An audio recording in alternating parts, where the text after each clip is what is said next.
Hello and welcome to High Vibe Astrology. This is Jennifer.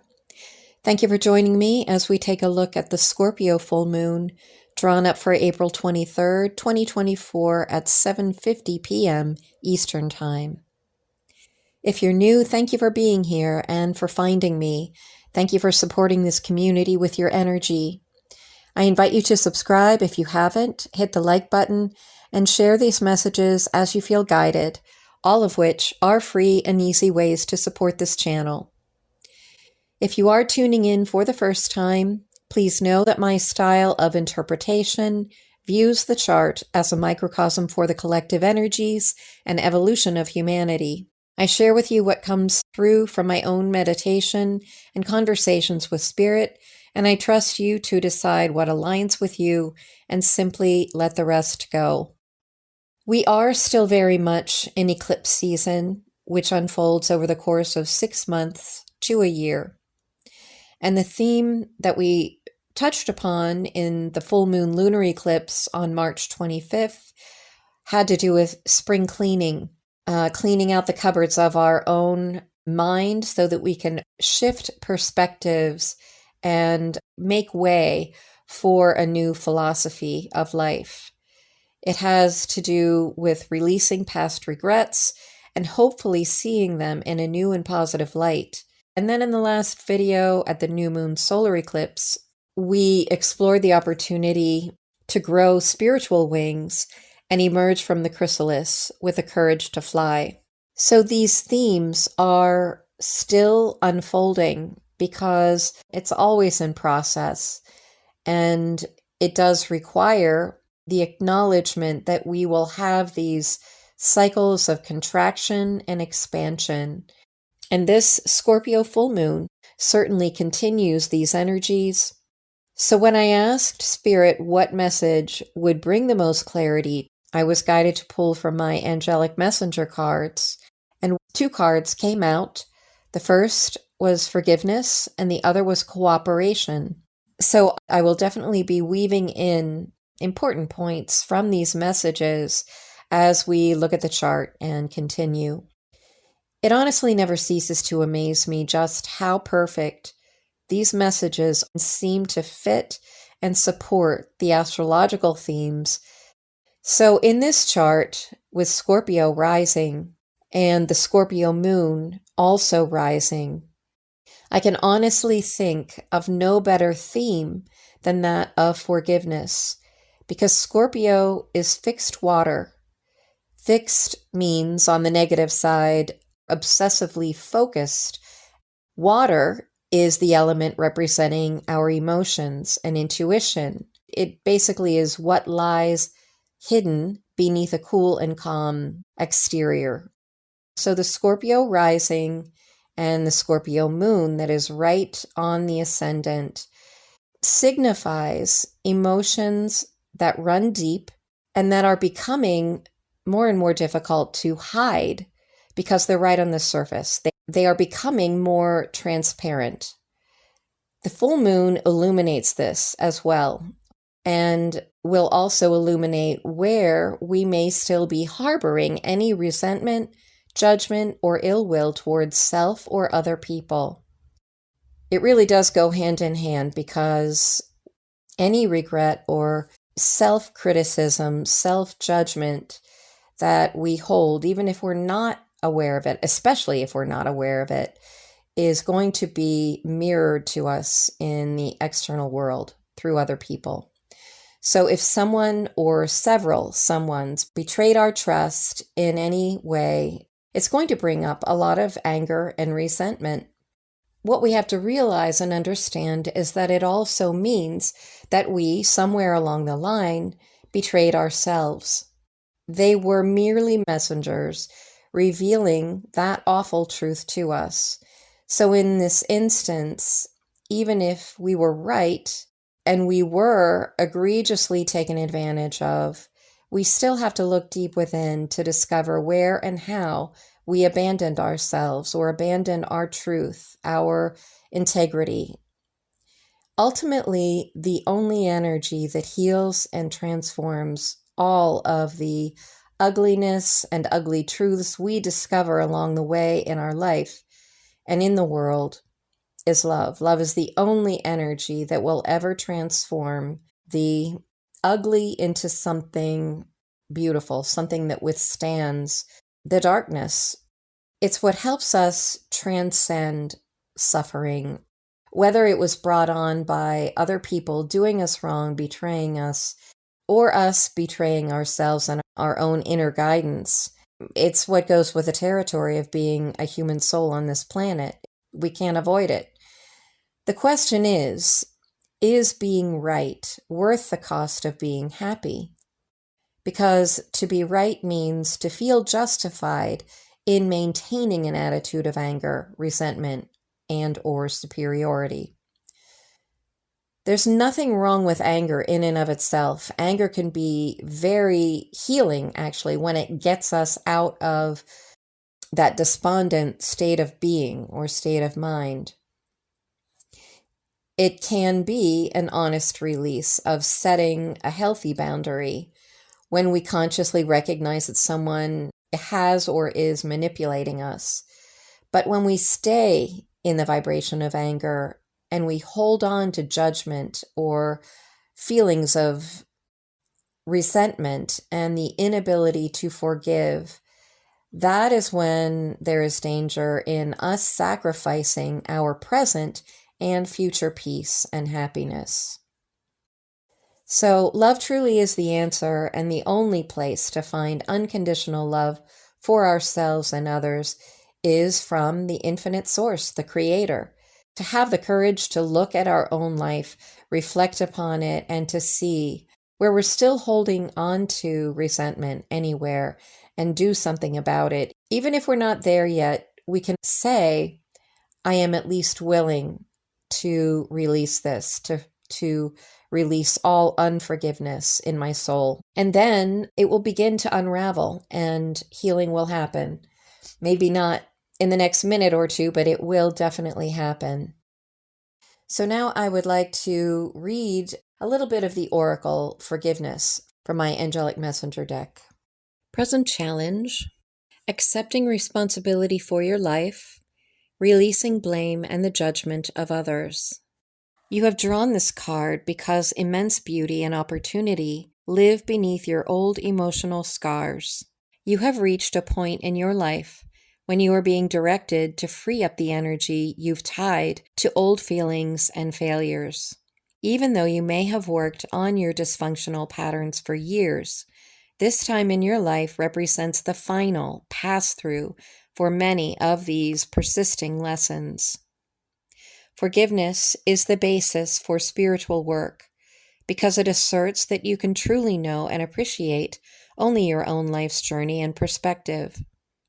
Forgiveness comes through turning your attention inward and using the spiritual energy of love to assess your own relationships. Forgiveness is a spiritual initiative rather than one grounded in the emotions or the intellect. It is difficult to forgive others completely without reserving that small corner of your heart that asserts you were right and they were wrong. This is because you may be seeking to forgive others by using a rational exploration for the reason you should forgive.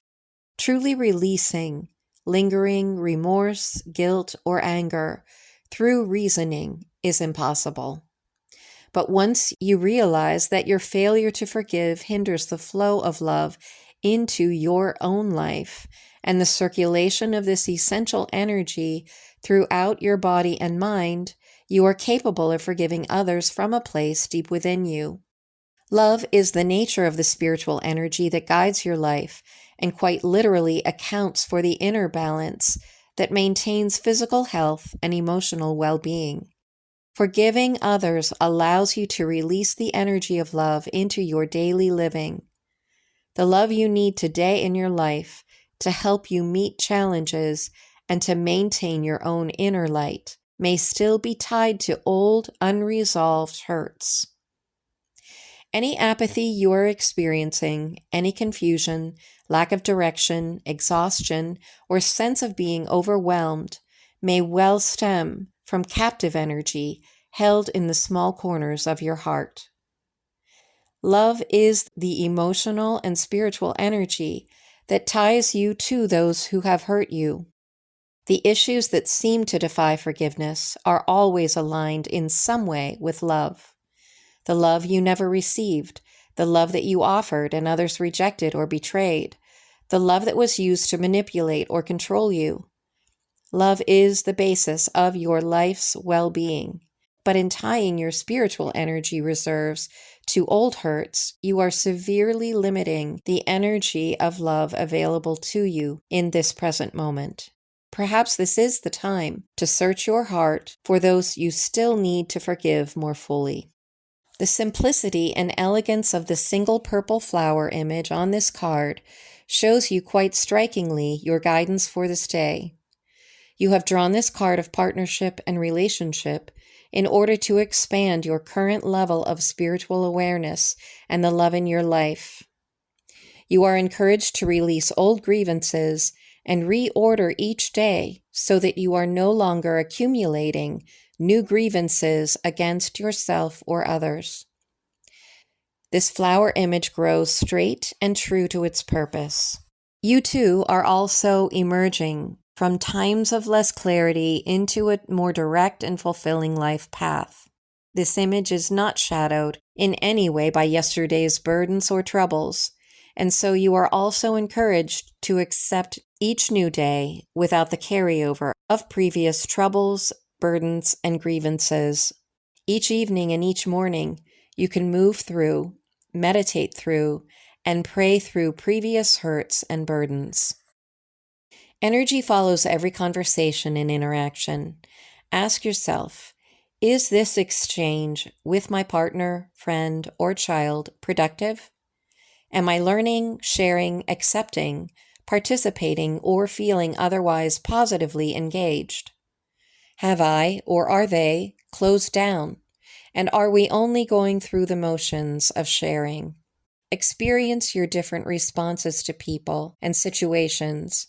Try saying to yourself, I forgive you, and I forgive myself for being caught in the process of change and for our being unable to see each other clearly. Pay attention to the thoughts you have as you fall asleep and those that are on your mind when you wake up. These thoughts embody the situations and the people needing your forgiveness. Releasing yourself from having to be what others want or need lets you find your own true self. Be true to yourself today by forgiving everyone and everything that you meet. Then you will be free to live in love. When I look at this chart, it really reveals the energy of relationship with the moon on the ascendant and the sun in the 7th house. But what is so interesting is that this Angelic Messenger Oracle deck has different sections and themes, and this particular card falls under the topic of partnership, which we can definitely see in this chart. With Scorpio rising and the full moon on the ascendant, first house always represents the self, and the sun is sitting in the 7th house of partnership. So the sun in Taurus in the 7th house signifies a conscious effort being made in the realm of partnerships. The 7th house is our mirror opposite.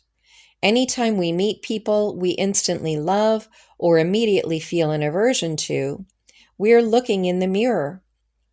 The love we feel shines a light on our positive traits and potential, while the aversion we may feel is illuminating those negative traits and potential. So, which wolf are we going to feed? Are we going to feed the angel or the devil? The most effective way I know to feel more balance and harmony emotionally is to develop those parts within us that are unconscious, that are malnourished, ignored, and abandoned. That is why understanding who we truly are helps us attract the right people in our lives, especially if we desire any form of long-term commitment. That's why the seventh house is not only the house of marriage, but also the house of open enemies. And it makes me laugh because a few years ago, I saw a bumper sticker that said, "The leading cause of divorce is marriage."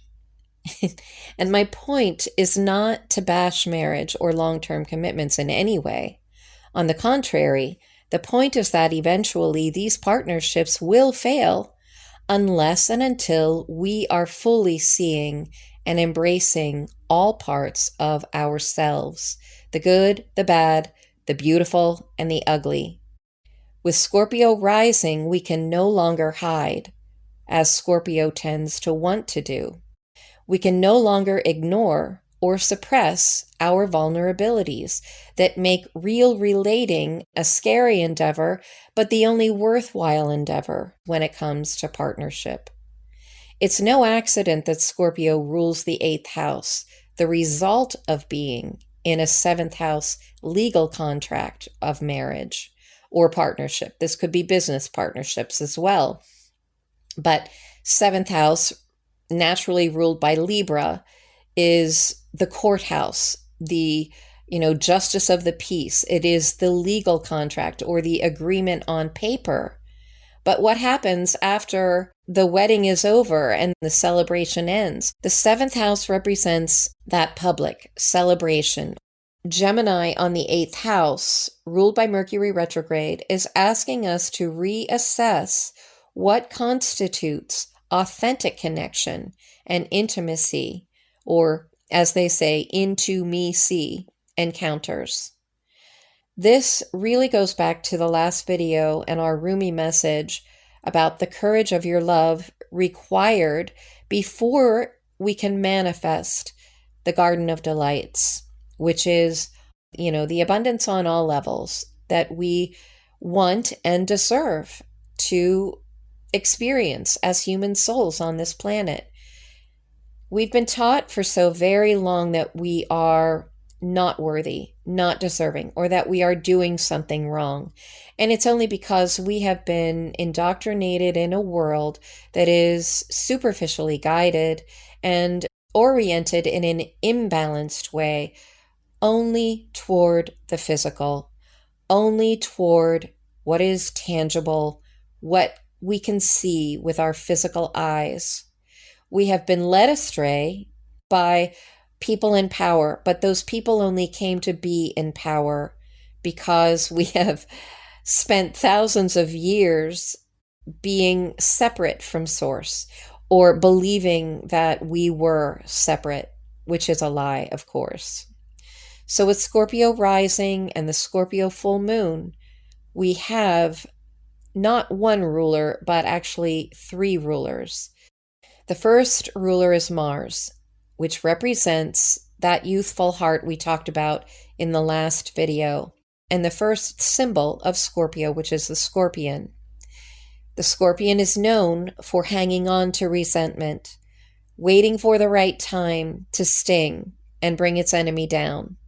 It is also all about the physical passion. It's about impulsive behavior or instant gratification. Mars has very little patience. The second ruler, though, is Pluto, representing the phoenix, surrendering to the death of the ego. It's a very similar process to what we talked about in the last video about the butterfly emerging from its chrysalis, allowing the metamorphosis, allowing the transformation of the old way of being so that we can have the courage to fly free from our former way of being. The third planet I associate with Scorpio is Sedna, which represents the eagle, whose energy is transcendent. Pluto is about transformation. Sedna is about transcendence. Here, our maturity understands that the only real source of power is love, and that love can only be experienced when we allow our complete and utter transformation through each one of these stages. In other words, we allow our former selves to die and re-emerge victoriously on the wings of Source Creator's love. It's the only energy that can uplift, heal, and liberate. So what also struck me about these three rulers and the three energies or symbols of Scorpio is the body-mind-spirit connection, which is also seen quite powerfully in this chart with that Aries stellium in the 6th house, naturally ruled by Virgo, which is the body-mind-spirit connection and temple. But getting back to these three rulers, I see Mars as representing the body and the physical passion. Pluto represents the mind. The mind games that we often experience in lower vibrational karmic relationships and connections. Sedna represents the spirit and deep emotional authenticity. All of these are important and must be brought into cooperation with each other. So now I want to share a little bit of the message from the cooperation card that I pulled. And then we will look at where these rulers are in the chart. So this cooperation card falls into the category of nourishment.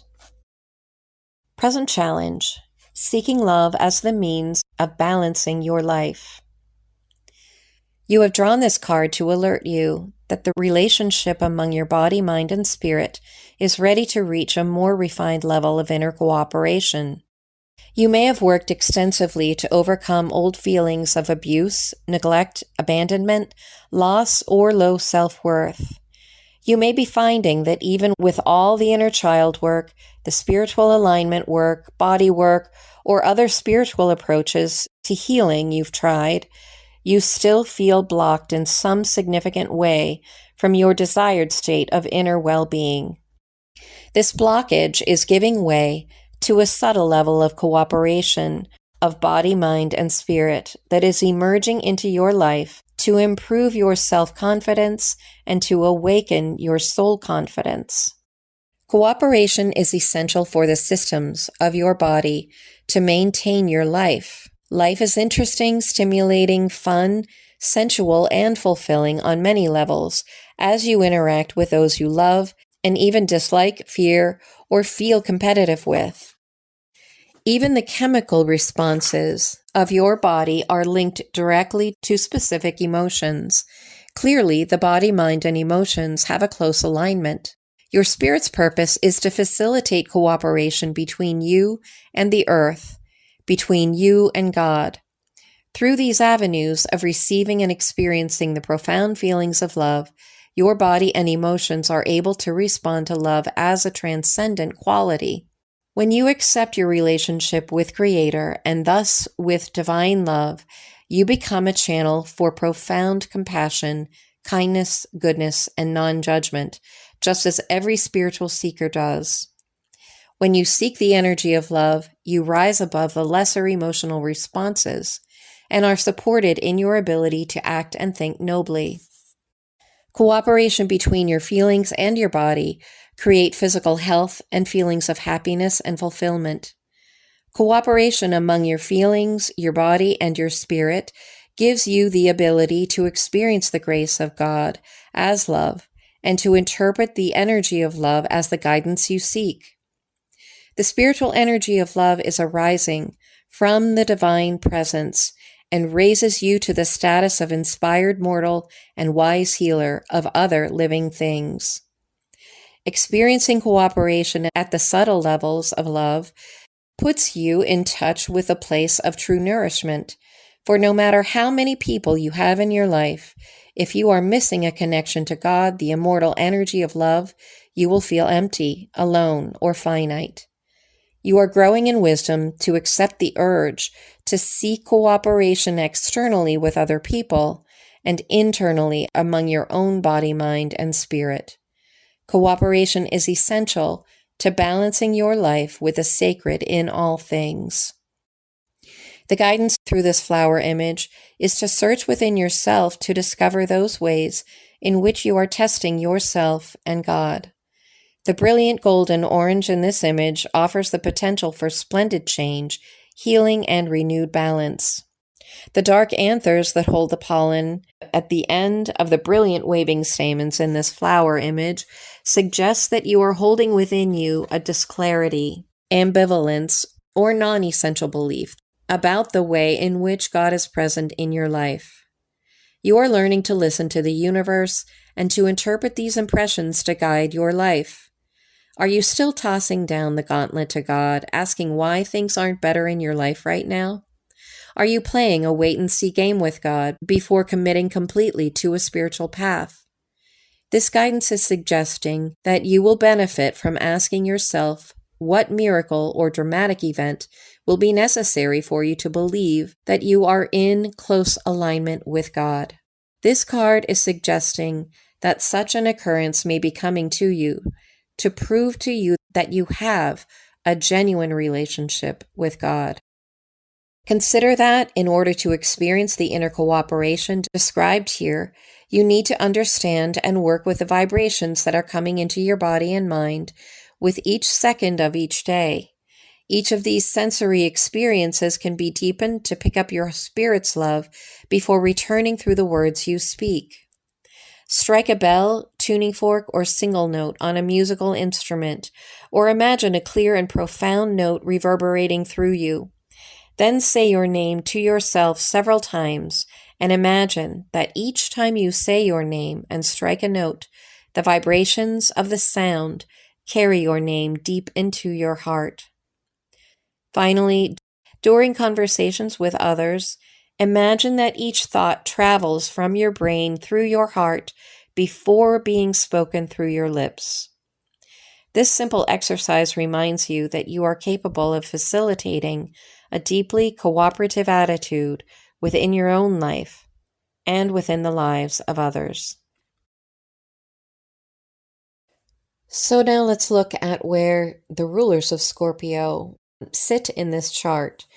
First, we have Mars in the 5th house, putting energy into passion projects, romance, play, imagination, and dreams. This is also the realm of creative self-expression, inner child work, and or working with children in some way. In the sign of Pisces, conjunct Pisces co-ruler Neptune, there is greater empathy and compassion for oneself and others. Pisces tends to cool the fires of impulsivity and tends to temper the Martian fire. Now, when we look at Pluto, both the ascendant and the moon are forming a square to Pluto. This holds the energy of go big or go home, basically. It can be volcanic if we are not fully awake and aware, conscious of the mind games we play, how do we trick ourselves or sabotage ourselves, and how and where we are projecting our weaknesses and vulnerabilities onto other people. It also brings up the energy of making it nearly impossible to accept anything on the surface level or anything superficial. Pluto wants to go deep. So there's got to be substance in our communication, 3rd house, and interactions, because this Pluto T-squares the ascendant and the descendant, which is the relationship axis. Sedna is in the 7th house, the actual house of partnership. Sedna, at the 29th degree of Taurus, is getting ready to enter Gemini, but until it does, Sedna is wrapping up her long journey of revealing to us how we are connected to the earth, the connection and harmony we feel within our own body, or lack thereof, is reflected on this planet in our relationship to it and our relationship with all other living creatures.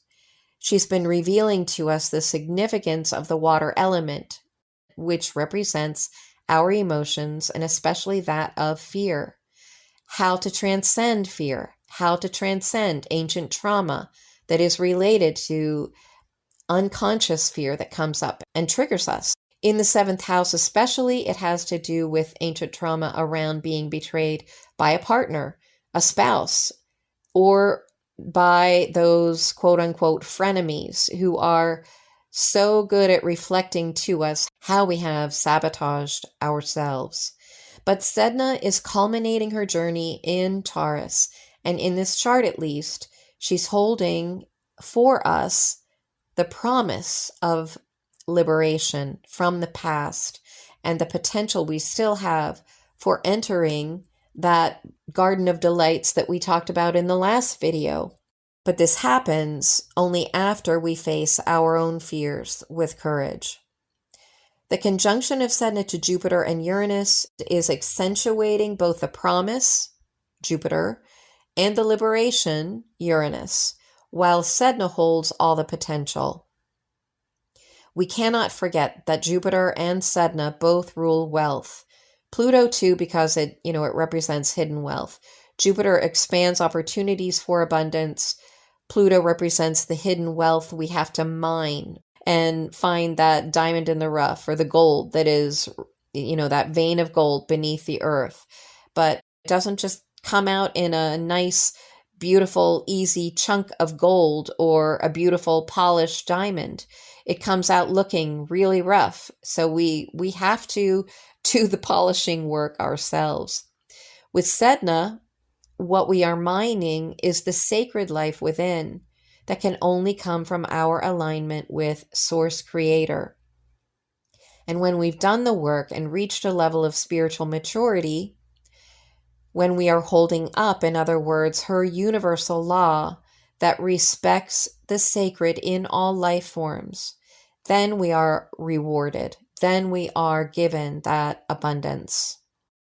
Sedna's story, for those who may not know or who may need a refresher, Sedna had refused several suitors until that time when she basically had no choice but to follow her family's tradition and accept a suitor who appeared to be ideal, only to find out that he was a shapeshifter and a master manipulator.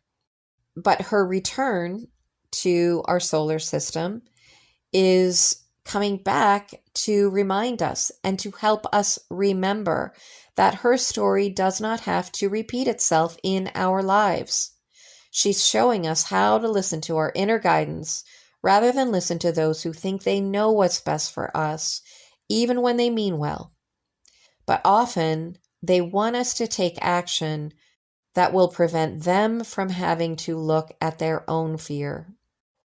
In this chart with Scorpio rising and Pluto on an angle, Sedna in an angular house, and Mars in the fifth, we are definitely feeling a pull toward relationships, or at the very least, we're being called to fall in love with life again. The fifth house realm governs romance, play, children, reasons to celebrate life, and our passion projects, in whatever form that takes for you. The other interesting thing about the T-square from Pluto to the moon and the sun, involving Scorpio, Taurus, and Aquarius, this is symbolic of a tripod. It creates a vacuum, and in this case, it's Leo, which is the fifth house energy. Leo is ruled by the sun in the seventh house. But again, this just reinforces the fact that we are seeking relationships as the means to balance out our life. And with Leo, we need that relationship to inspire us, inspire joy, inspire innocent play, and, a light-hearted way of being. No matter what type of relationship we are drawn to at this time to develop, the goal is to build something long-lasting. That is Taurus's claim to fame. To build slowly and steadily over time. It's interesting, too, that this full moon and the sun are at 4 degrees and 18 minutes, because 4 represents stability, the 4 building blocks of the cosmos, or the 4 elements that I talked about in the last video. But it also represents the 4 corners of any foundation. And even when we add the minutes, 1 plus 8 plus 4 equals 13, 1 plus 3 is 4. So something solid is seeking to be brought to fulfillment and completion with this full moon. Then when we look at the forgiveness card, that number is 12, which equals 3. 3 is the number of creativity. that third entity resulting from the two polarities coming together, working in harmony to bring forth that third result. But 3 also is the precursor to the 4 elements and building blocks. So this says to me that forgiveness is the prerequisite for establishing that solid foundation of cooperation. So we've looked now at the rulers that represent the body, mind, spirit of the Scorpio essence and energy. Now let's look at this Aries stellium in the 6th house, in the actual house of body, mind, spirit temple.